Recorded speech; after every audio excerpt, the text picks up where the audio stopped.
আসবো স্যার। হ্যাঁ, এসো এসো, আমি তোমাদেরই ডেকেছি।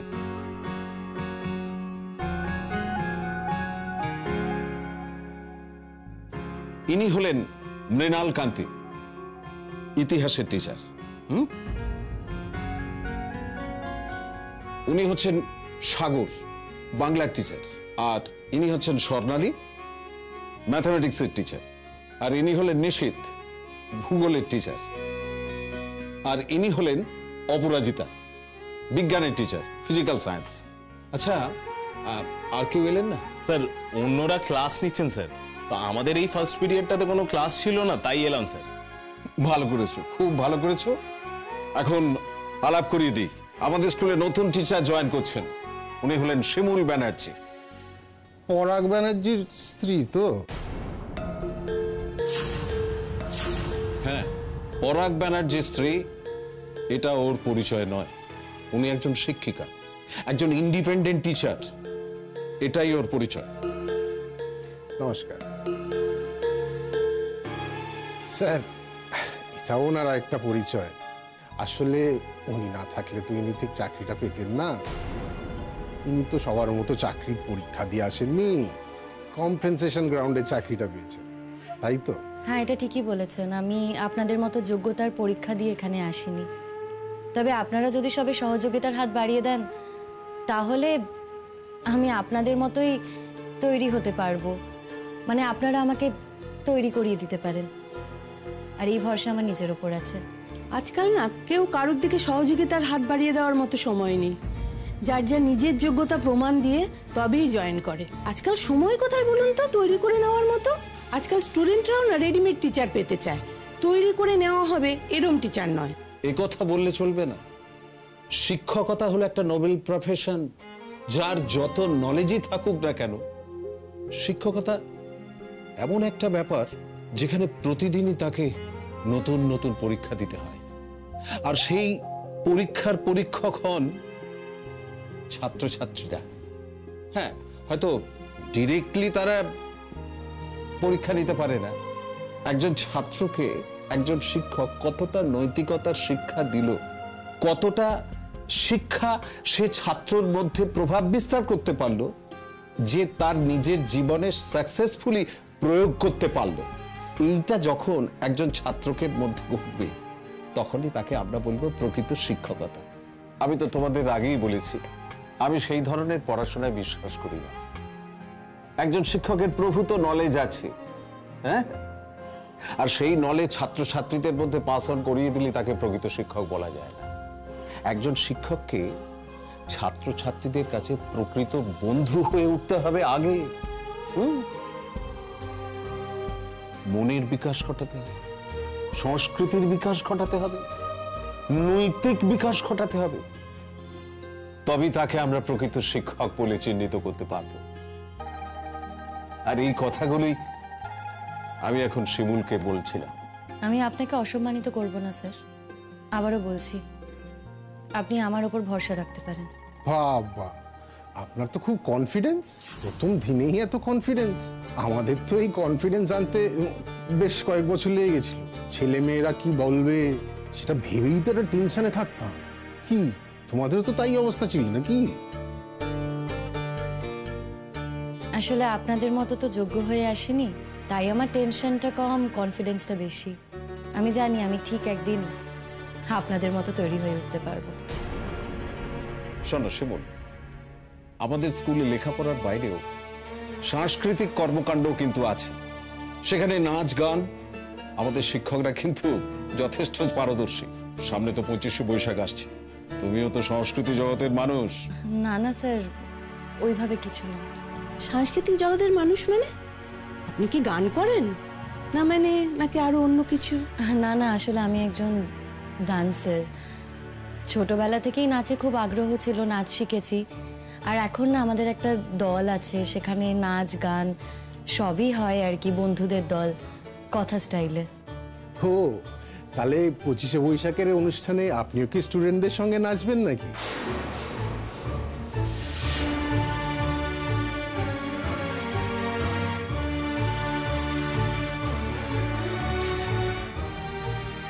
প্রয়োজনে নাচবে।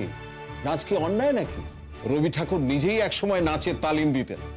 রবি ঠাকুর শুধুমাত্র গান নিয়ে থাকেননি তো, যারা নাচতেন তাদেরও তিনি খুব উৎসাহ দিতেন। তা নাচ কি খারাপ নাকি মৃণাল বাবু? আপনি কি নাচ জানেন? আচ্ছা, আপনার ঠিক কত রকমের নাচের সম্বন্ধে ধারণা আছে? তাহলে আমি আপনাকে বলতে পারবো যে আমি ঠিক কি নাচ নাচি। না, ধারণা না থাকার কি আছে, মানে আমরা তো আর কেউ চোখ কান বন্ধ করে থাকি না। না না না, আমি একবারও সেই কথা বলিনি। আসলে ছোটবেলা থেকে আমি ক্লাসিক্যাল শিখেছি, ভারতনাট্যম। এছাড়া ক্রিয়েটিভটাও একটু জানি, রবীন্দ্র নৃত্য আর মণিপুরি, কথাকলি, এগুলোর ওপর একটু ঝোঁকও আছে। বাবা, আপনি তো তাহলে অনেক ধরনের নাচই জানেন। আপনি তো বোধহয় অঙ্কের টিচার, তাই না? তা আপনি কি শুধু সিঁড়ি ভাঙা অঙ্কই জানেন? মানে অন্য অঙ্কগুলো কি জানেন না? ঠিক তেমনই, জানেন তো, আমি হয়তো ক্লাসিক্যাল শিখেছি, কিন্তু বাকি নাচগুলোয় আগ্রহ আছে বলে বাকিগুলোও জানি। তোমাদের কিন্তু আচ্ছা করে জব্দ করে দিয়েছে শিমুল। প্রথম দিনে এসেই একেবারে ক্লিন বোল্ড করে দিল। যাও, ওকে নিয়ে একটু স্টাফ রুমে যাও। শিমুল, তোমার সঙ্গে আমার পরের ক্লাসে দেখা হচ্ছে। তোমাকে 10B দেয়া হয়েছে, তুমি 10B ঘরে চলে যাবে, আর 10B ছেলে মেয়েদের সঙ্গে আমি তোমাকে আলাপ পরিচয় করিয়ে দেবো। যাও। Okay sir. তাহলে আমরাও আসি স্যার। শুধু একটা কথাই বলবো, তোমাদের পরিবারে একজন নতুন টিচার এসেছে, তাকে সবাই ওয়েলকাম করে দিও। তোমাদেরই শক্তি বাড়লো, এটা সবাইকে মনে রাখতে হবে কিন্তু।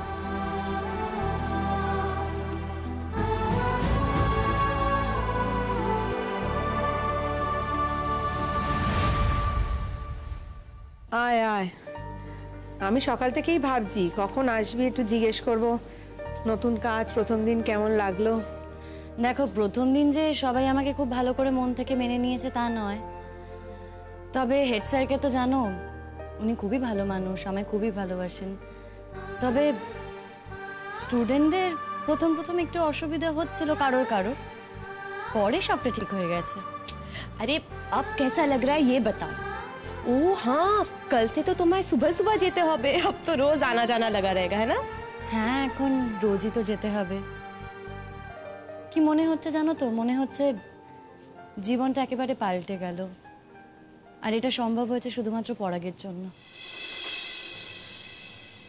কি অদ্ভুত, এই কদিনের মধ্যে সবটা ভুলে গেলি শিমুল? না বিপাশাদি, আমি কিছুই ভুলিনি। সবকিছু কি আর ভোলা যায়? তবে এখন যেটা হচ্ছে সেটাও ভুলছি না, সেটাও তো ভুল নয় বলো। মানুষের মধ্যেই তো অনেকগুলো রং থাকে। আমাকে আর এসব বলিস না, আমার জীবনে যেভাবে কালো রং এসে পড়েছে, তারপরে আমার কোনো রঙকে আর রং বলে মনে হয় না। যাকে ভালো লাগলো এটা শুনে, তোর যে নতুন কাজটা ভালো লাগছে সেটা জেনে আমারও খুব ভালো লাগলো। দেখলি তো, চাকরিটা না নিলে কিন্তু বোকামিই হতো। কিন্তু তোমরা তো সবাই জানো আমি চাকরিটা কেন করছি। ये हम सबको पता है शिमू, पर एक नया काम, एक नई एंगेजमेंट, और इससे तो तुम्हें इनकम भी करबे ना। इनकम का सारा पैसा तो तुम्हें पराग के देबे ना, कुछ तो खुद के लिए भी रखना जरूरी है शिमू। आफ्टर ऑल तुम इतना मेहनत करछो, और देखना इससे ना तुम्हें एक अलग कॉन्फिडेंस मिले। হ্যাঁ রে শিমুল, অন্য একটা কথা বলি, বলছি এসপি স্যারকে যে বলে আসলাম, কই উনি তো কাউকে পাঠালেন না। দেখো, বলে যখন এসেছি উনি নিশ্চয়ই কাউকে না কাউকে পাঠাবেন। দেখি আজকালকে দিনটা ওয়েট করি, দেখি উনি কাউকে পাঠান কিনা। জানিস তো, মাঝে মাঝে আমার বাচ্চাটার জন্য বড্ড কষ্ট হচ্ছে। এমনভাবে কাজ ঘেঁষে ঘেঁষে আসে না, কি বলবো। তখন মনে হয় ওর বাবার একটা অপরাধের শাস্তি বেকার বেকার এই অসহায় বাচ্চাটাকে কেন দেবো। ব্যাস, অলরেডি গলতে শুরু করে দিয়েছো। জানি বিপাশা, বাচ্চাটার কোনো দোষ নেই। তুমি কেন বলো তো সারাটা জীবন এরকম বাচ্চা বাচ্চা করে মাথা খারাপ করে দিচ্ছ? সত্যি তোমাকে নিয়ে আর পারা যাবে না। আমি কি তোমাদেরকেও মিথ্যে কথা বলবো? তোমরা বললেই তো আমার মনের কথাটা, সত্যি কথাটা বলছি, বলো। এবার তোমরা যা ভাববে ভাবো। कुछ कुछ माइंड करने से और न करने से की হবে বিপাশা দি? ও বাচ্চা তোমার কাছে আসছে इसलिए তোমার ওর উপর প্যার আসছে। কিন্তু ওর মা এটা ভালো চোখে দেখবে না বিপাশা, এটা নিয়ে আবার একটা অশান্তি হবে, সেটা কি তুমি চাও বলো তো? কেন আমি অশান্তি চাইবো? তাহলে অশান্তি চাই না বলে তো ওদের থেকে আমি দূরে দূরে থাকি, তুমি বলো। আমি পারো তো পক্ষে ওদের ধারপাশ মারাই না, আমি এই ঘরটার মধ্যে নিজে নিজের মতো থাকি। এখন বাচ্চাটা যদি বারে বারে ঠেলে ঠেলে চলে আসে, কি বলবো, কতবার না করব? বাচ্চাটার মুখে না অদ্ভুত একটা মায়া, এমন অদ্ভুত অদ্ভুত কথা বলে, ফেরাতে পারি না। मुझे क्या लगता है पता है বিপাশা দি, उस बच्चे के लिए ना তুমি চন্দনদার মতো বদমাশ आदमी को भी माफ করে দেবে। হ্যাঁ, এই চন্দন সম্পর্কে কত রেসপেক্ট দিয়ে তোরা কথা বলতি। হ্যাঁ, তুমি কি এক্সপেক্ট করছো বলো তো বিপাশাদি? মানে এখনো চন্দনদার সম্বন্ধে আরো ভালো ভালো কথা বলবো, সম্মান দিয়ে কথা বলবো, কি বলতে চাইছো তুমি? না না না, সেটা বলতে চাইনি। বলছি যে একটা মানুষ নিজের কুকীর্তির জন্য নিজেকে কতটা নিচে নামিয়ে আনলো যে আজকে ওর নামের আগে এই বদমাই শব্দটা ছাড়া আর কিছু ভাবাই যাচ্ছে না, এটাই বললাম। বাবা, এই অসময় আবার কে এলো? তোমার চন্দন? না না, আজকে বাড়িতেই আছে। এমনি সময় তো কাজ থেকে কত রাত করেই ফেরে, আজকে দেখছি দুপুর থেকে বাড়িতে। হ্যাঁ, তা তো হবেই, এখন তো নতুন বউ আছে বাড়িতে। এভাবে বলো না সুচরিতা দি, বড্ড খারাপ লাগে। খারাপ লাগে? কার জন্য খারাপ লাগে বিপাশা? তুমি কি এখনো বলবে যে চন্দনের জন্য তোমার খারাপ লাগে? তাহলে কিন্তু আমি তোমার সঙ্গে নেই আর। এতগুলো বছরের এত স্মৃতি, এত ঘটনা, সব কি একদিনে ভোলা যায় বলো তো? ভুলো না। ভুলতে কে বলেছে তোমাকে বিপাশাদি? সবকিছু ভুলতে হবে তার তো কোনো মানে নেই, কিন্তু আজকের দিনটাও না ভুলো না। আজ পরাগ আমার সাথে যা যা করেছে তোমাদের কি মনে হয় আমি সবটা ভুলে গেছি? না, আমি ভুলিনি, কিন্তু এখনো অসুস্থ, তাই আমার ওর প্রতি সমবেদনা। ও যদি অসুস্থ না হতো, ওর প্রতি আমার কোনো সমবেদনাই আসতো না, কোনো কিছুই হতো না।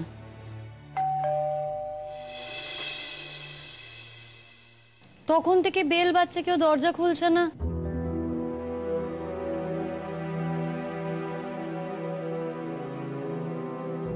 ও বিপাশাদি, আমি গিয়ে দরজাটা খুলি? হ্যাঁ, যা।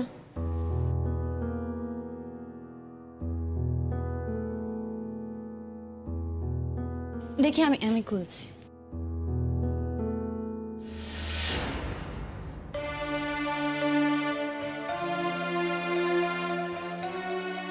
ঠাম্মা ঠাম্মা পুলিশ কাকু এসছে কেন? আমি নিজেই এলাম। তো চন্দনবাবু কোথায়? আমার ছেলে তো কিছু করেনি, আপনারা দলবল মিলে আমার বাড়িতে এসেছেন কেন? হ্যাঁ গো বৌমা, তুমি কেমন মেয়ে মানুষ? হ্যাঁ, আমারই বাড়িতে থাকছো, খাচ্ছো, পড়ছো, আর আমার ছেলেটা সর্বনাশ করছো, এটা আমাকে মেনে নিতে হবে। তো মেনে নেবে না তো কি করবে? হ্যাঁ, তোমার ছেলের শাস্তি তো তোমার ছেলেকেই পেতে হবে, সেটা তো ঠেকাতে পারবো না। না তুমি পারবে না আমি পারবো। তোমার ছেলের তো বোঝা উচিত ছিল যে বাড়িতে একটা বৈধ ওয়াইফ থাকতে, একটা বৈধ বিয়ে থাকতে আর একটা মেয়েকে বিয়ে করে স্ত্রী পরিচয় এই বাড়িতে এনে তোলা যায় না, সেটা তো তার বোঝা উচিত ছিল। প্রত্যেকটা মুহূর্তে তোমরা আমাকে অপমান করছো, প্রত্যেকটা মুহূর্তে আমাকে বাড়ি থেকে বেরিয়ে যাওয়ার জন্য চাপ দিচ্ছ, এগুলো কি আমার পাও না? স্যার আমি হাত জোড় করছি স্যার, আপনি আমার স্বামীকে কিচ্ছু করবেন না স্যার, প্লিজ। দেখুন, ওনার সাথে আমার স্বামীর সম্পর্ক অনেক দিন ধরেই ভালো নেই, ওনাকে ডিভোর্স দিতে বলা হচ্ছে, কিন্তু উনি অনেক দিন ধরে বলছেন। এই একদম মিথ্যে কথা বলো না। ওই খারাপ লোকটাকে বাঁচানোর জন্য না নিজে অপরাধী হয়েও না। শোনো, সেই সময় তুমি আমাদের যা যা বলেছিলে সব কিন্তু আমাদের কাছে রেকর্ড করা আছে, আমরা চাইলেই কিন্তু স্যারকে জমা দিতে পারি। দেবো স্যারকে জমা? তুমি আমার মাকে বকছো কেন? আমার মাকে বকো না। আপনি আপনার ছেলেকে ডাকবেন নাকি সারা বাড়ি সার্চ করে আপনার ছেলেকে তুলে নিয়ে যেতে হবে? দেখুন, অ্যারেস্ট কিন্তু আমরা করব। ও শরীরটা ভালো নয়। কেন? আপনার ছেলে যখন অন্যায় কাজগুলো করছিল তখন ওর শরীর ভালো ছিল, তখন বাধা দিয়েছিলেন? দেননি তো? যখন দেননি তখন আমাদের কাজের মাঝখানেও বাধা দেবেন না। যান, ডাকুন। স্যার, স্যার প্লিজ আমার স্বামীকে ছেড়ে দিন স্যার, বিশ্বাস করুন আমি সব কিছু জানতাম না। আমি যদি আগে থেকে জানতাম আমি কিছুতেই এসব কিছুর মধ্যে জড়াতাম না। প্লিজ স্যার, এই ছোট্ট বাচ্চাটাকে নিয়ে আমি কোথায় যাব স্যার? তুমি আবার মিথ্যে কথা বলছো? একজনকে ভালোবেসে এসেছে তো এই বাড়িতে বিয়ে করে, হ্যাঁ? সেটা স্বীকার করার মতো সৎসাহস নেই? সত্যি কথাটা বলতে পারছো না? মিথ্যে কথা বলে নিজের স্বামীকে ফাঁসানোর চেষ্টা করছো। বলো সত্যি কথাটা। স্যার আমাকে বারবার বলা হয়েছিল যে ওনাদের মধ্যে সম্পর্ক ভালো নয়, ওনাদের ডিভোর্স হয়ে যাবে, তাই জন্য এই সবকিছুর মধ্যে আমি জড়িয়ে পড়েছি স্যার। দেখুন তারপরে আমার বাচ্চাটা চলে আসে, এখন আমার বাচ্চার ভবিষ্যতের কথা ভেবেই আমি এখানে এসে উঠেছি। এই বাচ্চাটাকে নিয়ে আমি কোথায় যেতাম স্যার? আপনি এই কাজটা করবেন না স্যার, এই বাচ্চাটার জীবনটা নষ্ট করে দেবেন না স্যার, প্লিজ। আপনি আপনার ছেলেকে ডাকবেন নাকি এদের পাঠাবো? এদের একবার পাঠিয়ে দিলে উনি না আসতে চাইলেও ওনাকে ছেড়ে দিয়ে আসবেন না, গাড়িতে জোর করে তোলার ব্যবস্থা করা হবে। না না, ডাকছি বাবা, ডাকছি। ছি ছি বৌমা, তুমি এত বড় একটা অন্যায় কাজ করতে পারলে? আমি অন্যায় করেছি? আমি? কে বেশি অন্যায় করেছে মা, আমি না তোমার ছেলে? আজকে বাড়িতে পুলিশ ডাকতে হচ্ছে কেন সেটা তো ভেবে দেখছো না একবারও? আপনারা কি চান বলুন তো? স্যার আপনাকে গিয়ে তো বলেই এসেছিলাম যে আমরা এক্স্যাক্টলি কি চাইছি। তবু আরেকবার জিজ্ঞেস করে নিচ্ছি, আসলে কেসটা অনেকদিন ধরে চলবে তো, এখন তো সবে অ্যারেস্ট করব, এরপরে চার্জশিট ফাইল হবে, কোর্টে প্রেজেন্ট করা হবে, জেলও হতে পারে। আপনাদের বাড়িতে ইনকাম করার মতন আর কেউ আছে তো? নেই স্যার, কেউ নেই স্যার। আমরা কি খাবো? আমার কথা না হয় বাদই দিলাম স্যার, এই বাচ্চাটার কথা ভাবুন, ও কি খাবে আমি তাও জানি না। তোমার কি মনে হয় আমার রোজগারের অন্য কোনো রাস্তা আছে? এতদিন তো চন্দনী সংসারের সমস্ত খরচ খরচা চালাতো, আমার খাওয়া পড়া সবটা ওই দেখতো। এখন তোমাকে ও পথে বসিয়ে দিয়েছে, আমি কি করবো? রাস্তা থেকে রোজগার করে আনবো? যদি তাই হয়, যদি আমার স্বামীর অর্থের প্রয়োজনই তোমার থাকে, তাহলে কেন ওকে ধরিয়ে দিতে চাইছো? তোমার স্বামী মানে? আমি তোকে স্বামী হিসেবেই দেখি, আমরা তো বিয়ে করেছি, আমার কাছে তো স্বামী। আচ্ছা, ফির বিপাশাদির কে আছে? উনি ওর বয়ফ্রেন্ড আছে কি? আমি কি একবারও সে কথা বলেছি? না তুমি সে কথা বলছো না ঠিকই, কিন্তু তুমি তো চন্দনকে স্বামী বলছো। চন্দন কিন্তু বিপাশার স্বামী, আইনত কাগজে কলমে সব ক্ষেত্রে। তাহলে তুমি চন্দনের স্ত্রী নও, বিপাশাই চন্দনের স্ত্রী। এই কথাগুলো তো তোমাকে কতবার বলছি, শুনতে ভালো লাগছে বলো তো? আপনি দেখছেন তো স্যার কিভাবে আমাকে ইনসাল্ট করছে সবাই মিলে। আপনি তো বড় অন্যায় করেছেন। একজন মানুষ যার নাকি ডিভোর্স হয়নি, তার ডিভোর্স পেপার না দেখতে চেয়ে আপনি তাকে বিয়ে করেছেন, একটা বাচ্চাকে জন্ম দিয়েছেন, আর সেই বাচ্চাটাকে নিয়ে তার বাড়িতেও চলে এসেছেন। এটা খুব ভালো করে জানার সত্ত্বেও যে ওনার স্ত্রী আছে। আপনার কি মনে হয় আপনি কম অন্যায় করেছেন?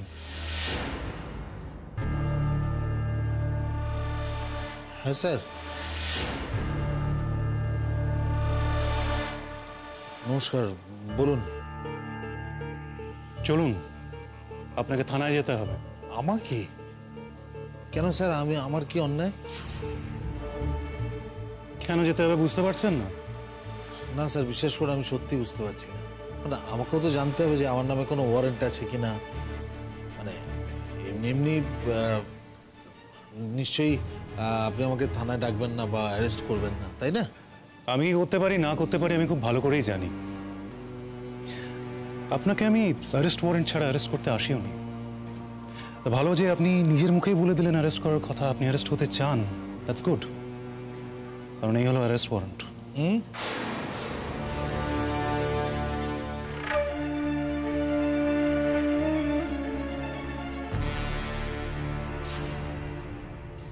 তা ঠিক কি গ্রাউন্ডে?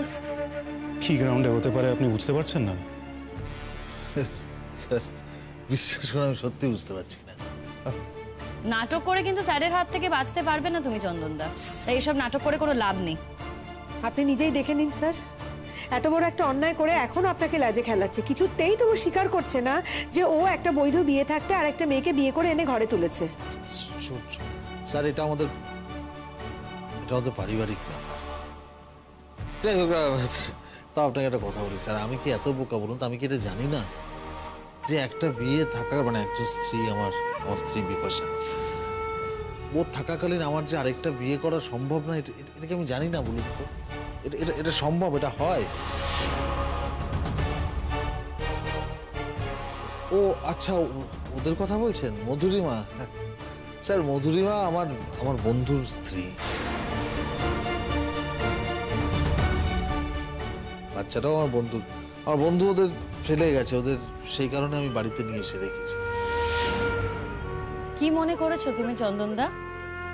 এই কাঁচা গল্পগুলো বলবে আর স্যার বিশ্বাস করে নেবেন? এটা কিন্তু হবে না। থানায় নিয়ে যাই, তারপর বোঝা যাবে কত ধানে কত চাল। ছ্যাংরামো যখন করেছেন মজা তো পেতেই হবে, তাই না? আপনারা সবাই অফিসে চলে আসবেন, সেখানে কথা হয়ে যাবে। আর আপনি আসছেন তো? না স্যার, আমি আসলে একটা স্কুলে জয়েন করেছি, আমি আসতে পারবো না। ঠিক আছে, ফেরার পথে চলে আসবেন, একটা সিরিয়াস ডিসিশন নেওয়ার ব্যাপার আছে। আর বিপাশা দেবী, আপনাকে তো অবশ্যই আসতে হবে।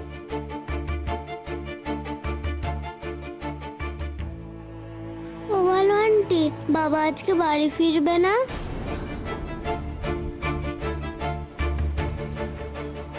আমি জানি না, তুমি পুলিশ কাকুকে জিজ্ঞেস করো। পুলিশ কাকু, বাবা আজকে বাড়ি ফিরবে না? না বাবা, বাবার আজকে একটা কাজ আছে, তাই বাড়ি ফিরতে পারবে না। কবে আসবে? কাজ শেষ হয়ে গেলেই ফিরে আসবে। স্যার, আমার কথাটা একটু বিবেচনা করবেন প্লিজ স্যার। আরে তুমি ও এক্সকিউজ মি স্যার, আপনি যান, আমি আসছি 2 মিনিট। Thank you sir. কি হয়েছে? চিন্তা করছো কেন? আরে বাবা, আমি ফিরে আসবো তো, নার্ভাস হয় না। ওমা, চিন্তা করো না, মধুরিমাকে দেখে রেখো। আর আমি, তোমার কি মনে হয় আমি বানের জলে ভেসে এসেছি? হ্যাঁ, ও হ্যাঁ, তোমার প্রতিও তো আমার আবার দায়িত্ব আছে না। তোমাকে দেখে রাখার লোকের অভাব আছে, এই তো পাড়ার 3জন মেয়ে রয়েছে যারা তোমাকে দেখে রাখছে। যাদের সত্যি কেউ নেই তাদের দেখে রাখার কথা বললাম আর কি, অভাব আছে দেখে রাখার লোকের।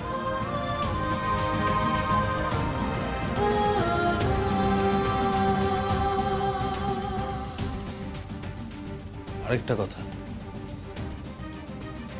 অনেক কিছু করছো তুমি, অনেক জোর করছো। হ্যাঁ, এর আগেও পুলিশ এসছে বাড়িতে, আজ এসপি অব্দি চলে। এইটুকু বোঝার মতো বোধ বুদ্ধি বয়স নিশ্চয়ই তোমার হয়েছে যে জোর করে আর সব পাওয়া গেলে ভালোবাসা পাওয়া যায় না। তুমি যা না, ঠিক আছে, ওকে ইটস ওকে, তুমি করে যাও, আমার কোনো আপত্তি নেই। একটা কথা জেনে রেখো, যত জোর খাটাবার তুমি খাটিয়ে নাও, আমার মন কিন্তু তুমি কোনোদিনও পাবে না, কোনোদিনও না।